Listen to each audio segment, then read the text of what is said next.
I've pulled over to mention that as I drove, I'm listening to a lecture series about something. It doesn't matter what that thing is. It's a lecture series on Beethoven's string quartets, for what it's worth. Right. But I had a thought. Every time I listen to anything, it gives me thoughts about other things. As it should. Now what was the comment that I heard just now? He was talking, well, the guy talking about Beethoven was talking about, what they call the classical era, starts here and finishes here. I think it starts at Bach's death, I think, and goes through to Beethoven's death. Right, something like that. And he said, I know what you're thinking. He didn't put it that way because he's not an Aussie. But what he was saying is, see, and yet, if that's the classical era, you can find music outside, before that and after it that's still classical. And you can find music inside the classical era, especially by Beethoven, for example. It's not all that classical, So he says there's devil in that. Now, he didn't mean devil in the sense of, bloke with horns down there, And he said, but as a generalisation, yes, this was a period that was classical in style, classical as in it revered balance and objective beauty, if there is any such thing, but balance, like the ancient Greeks. That was the classical era, that's the word we put to it, because the Greeks were into balance, so the Parthenon is balanced, it's got all the angles are perfect. It's objectively, I think that there are objectively balanced things, like a fifth in music. It doesn't matter whether you like a fifth more than a seventh, or if you like a seventh better than a fifth, or a ninth better than a fifth. It doesn't matter what you like. The fact of the matter is, if you play a fifth in a smoky chamber, I've gone a lot further than what he's going. The air is disrupted less than if you play a ninth. So objectively, the air particles are more balanced. So it's just an objective thing. And the Greeks knew that, like the Greeks, Archimedes, if he put a sphere in a cylindrical box where the sphere fit snugly into the cylindrical box. I've gone way off the track here, but I'll come back to it actually. Archimedes then calculated that the volume of the sphere, I think it's 2/3 of the volume of the cylinder within which it's housed, exactly, and the area, the surface area of the sphere is also, I think, 2/3, don't quote me on the actual figures, 2/3 of the surface area of the cylinder, and if you pluck a string on a guitar, I use that finger to pluck that.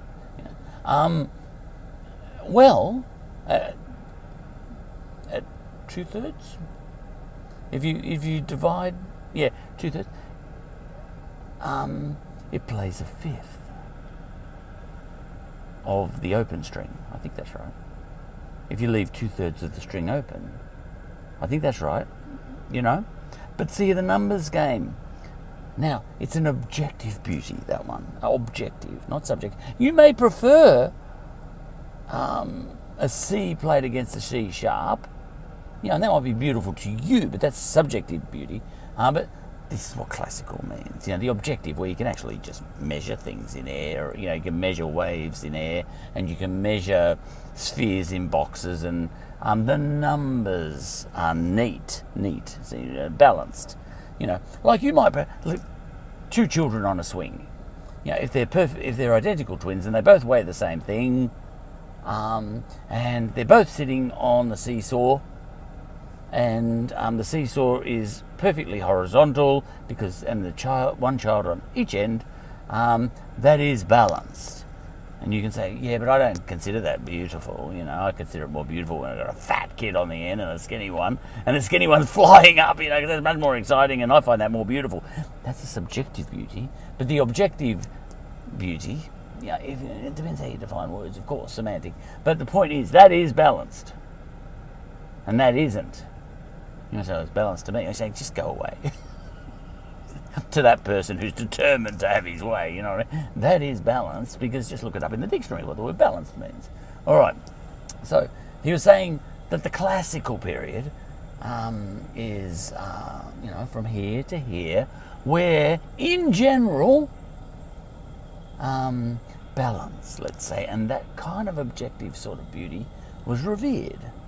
And then after that, we went into expressionism and impressionism and all that. He hasn't got to that, but he will get to that, I'm sure.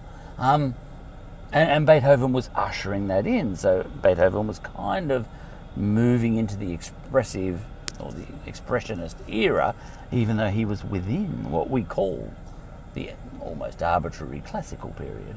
But the point is, we call that the classical period. And if all of this was on social media, you would find someone finding a piece of balanced music outside the classical period and say, this proves you wrong.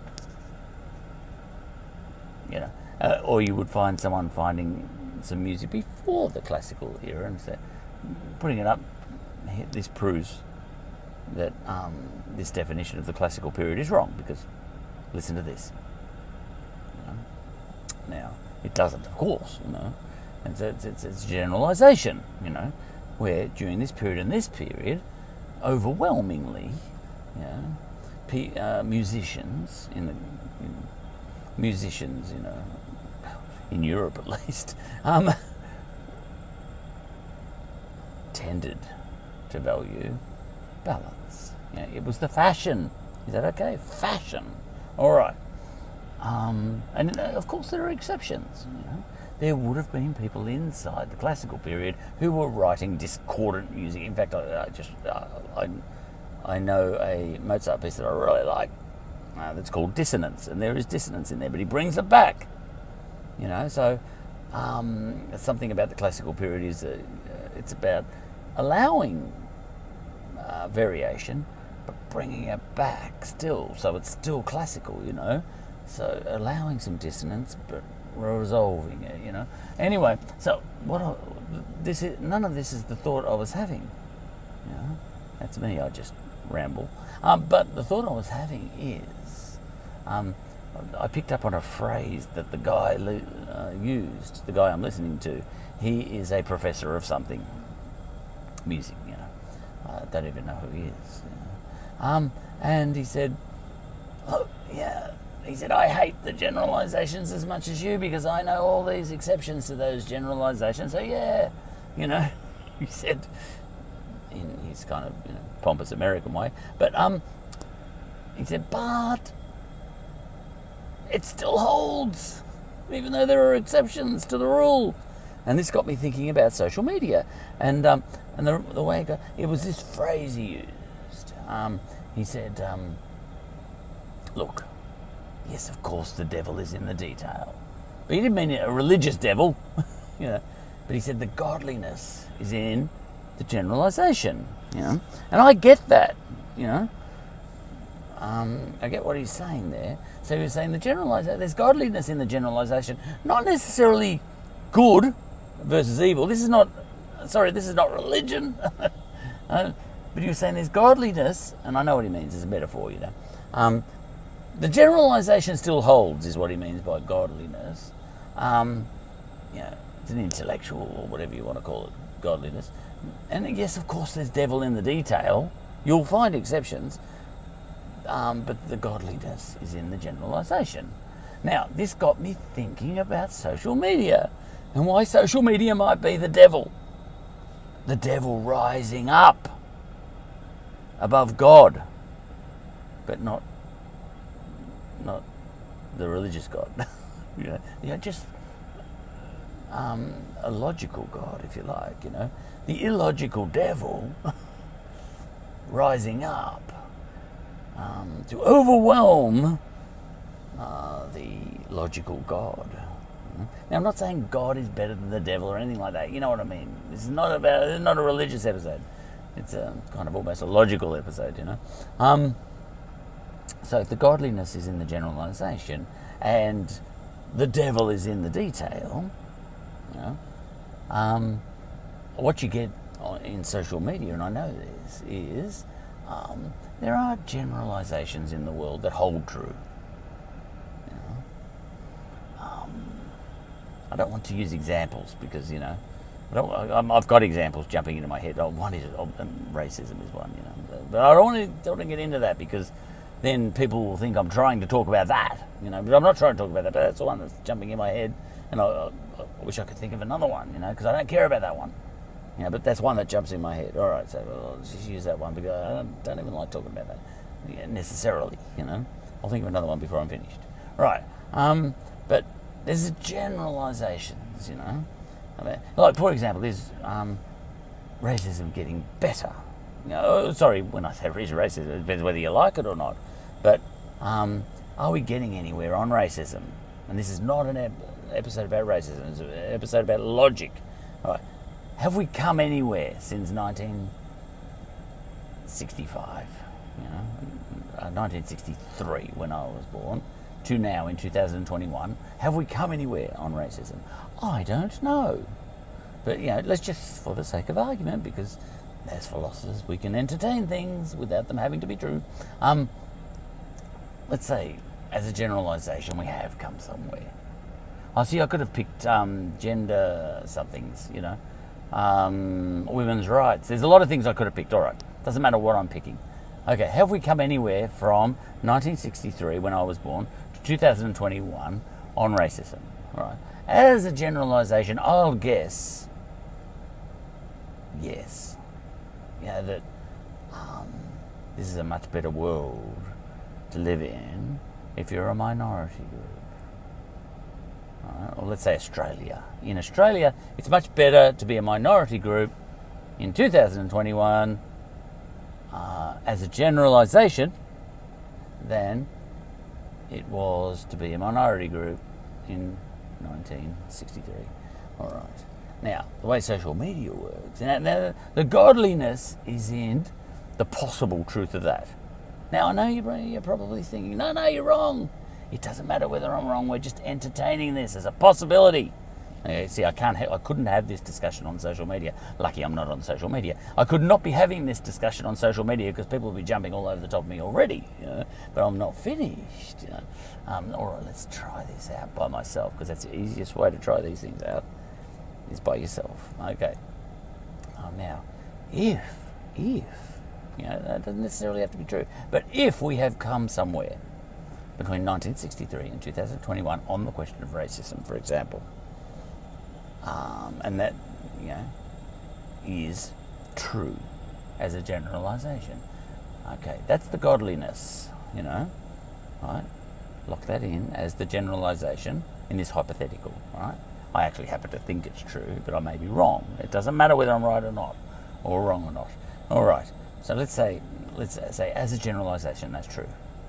If as a generalization that is true, and you tried to put that up as an idea on social media, I contend that you could easily get a post the very next day that shows an image of blatant racism in 2021 where someone has said proof, you know, this one example, proof that we've come nowhere